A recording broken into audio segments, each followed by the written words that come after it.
সদ্য সাবেক উপদেষ্টাদের ধন্যবাদ জানালেন এলজিআরডি মন্ত্রী। সংসদে রাষ্ট্রপতির ভাষণ প্রসঙ্গে যা বললেন রাশেদ খান। নিজের ব্যাংক স্টেটমেন্ট উন্মুক্ত করার ঘোষণা দিলেন আসিফ মাহমুদ। ওমরাহ পালন করতে যাচ্ছেন জামায়াত আমির। দেশের সব সরকারি পরিত্যক্ত ভবন চিকিৎসা কেন্দ্র করার নির্দেশ প্রধানমন্ত্রীর। স্থানীয় সরকারপল্লী উন্নয়ন ও সমবায়মন্ত্রী মির্জা ফখরুল ইসলাম আলমগীর সদ্য সাবেক অন্তর্বর্তী সরকারের প্রধান উপদেষ্টা মোহাম্মদ ইউনূস এবং তার উপদেষ্টাদের ধন্যবাদ জানিয়েছেন। বুধবার ৪ মার্চ ভোরে নিজের ভেরিফাইড ফেসবুক পেজে দেওয়া এক পোস্টে তিনি এ ধন্যবাদ জানান। পোস্টে মির্জা ফখরুল ইসলাম আলমগীর উল্লেখ করেন, বাংলাদেশ জাতীয়তাবাদী দল নেতৃত্বাধীন সরকার দায়িত্ব নেওয়ার ২ সপ্তাহ হয়েছে এবং তিনি স্থানীয় সরকারপল্লী উন্নয়ন ও সমবায় মন্ত্রণালয়ের দায়িত্ব পালন করছেন।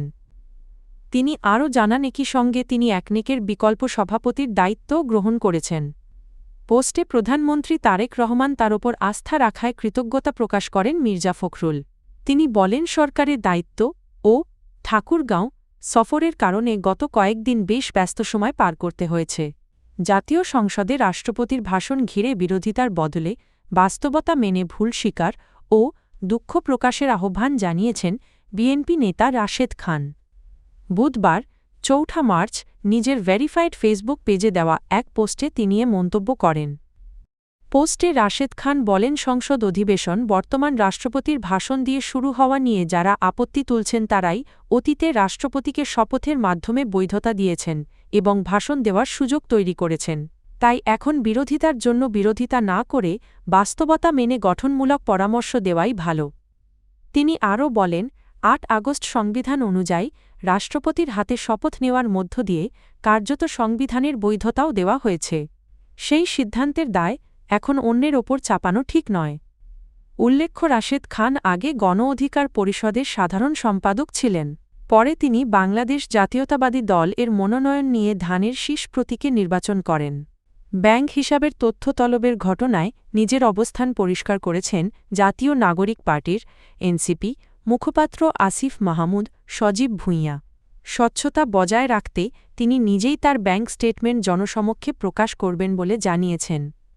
মঙ্গলবার ৩রা মার্চ দিবাগত রাতে নিজের ভেরিফাইড ফেসবুক পেজে দেওয়া এক পোস্টে তিনি জানান, পদত্যাগের আগেই নিজের আয় সম্পদের হিসাব মন্ত্রিপরিষদ বিভাগে জমা দিয়েছেন এবং বুধবার তিনি তার ব্যাংক স্টেটমেন্ট সবার জন্য উন্মুক্ত করবেন।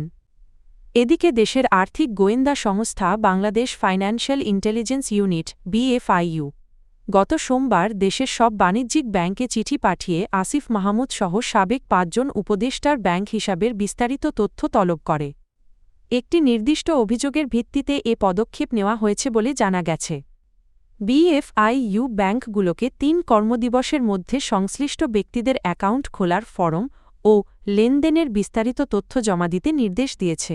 পবিত্র উমরা পালন করতে সৌদি আরব যাচ্ছেন বাংলাদেশ জামায়াতে ইসলামীর আমির ও জাতীয় সংসদের বিরোধীদলীয় নেতা ডা.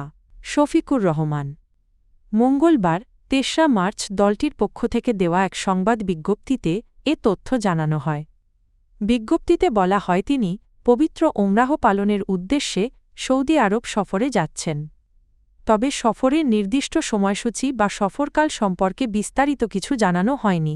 সরকারি বিভিন্ন মন্ত্রণালয় ও সংস্থার পরিত্যক্ত ভবনগুলো স্বাস্থ্যকেন্দ্রে রূপান্তরের নির্দেশ দিয়েছেন প্রধানমন্ত্রী তারেক রহমান। বুধবার ৪ মার্চ রাজধানীর বাংলাদেশ সচিবালয় এ প্রধানমন্ত্রীর দপ্তরে আয়োজিত এক বৈঠকে তিনি এ নির্দেশনা দেন। বৈঠকে স্বাস্থ্য খাতের উন্নয়ন ও চিকিৎসা সেবা সম্প্রসারণ নিয়ে আলোচনা হয়। প্রধানমন্ত্রীর অতিরিক্ত প্রেস সচিব আতিকুর রহমান রুমন জানান, বিভিন্ন মন্ত্রণালয় ও সংস্থার পরিত্যক্ত ভবনগুলো চিহ্নিত করে সেগুলো স্বাস্থ্য ও পরিবার কল্যাণ মন্ত্রণালয় এর অধীনে এনে ক্লিনিক ও চিকিৎসা কেন্দ্র হিসেবে গড়ে তোলার পরিকল্পনা নেওয়া হয়েছে।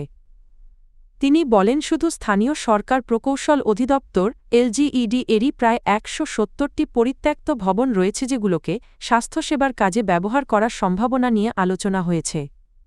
এছাড়া প্রধানমন্ত্রী দেশব্যাপী ই-হেলথ কার্ড চালুর কাজ দ্রুত শুরু করার নির্দেশ দিয়েছেন, যাতে চিকিৎসা সেবা জনগণের দোরগোড়ায় পৌঁছে দেওয়া যায়।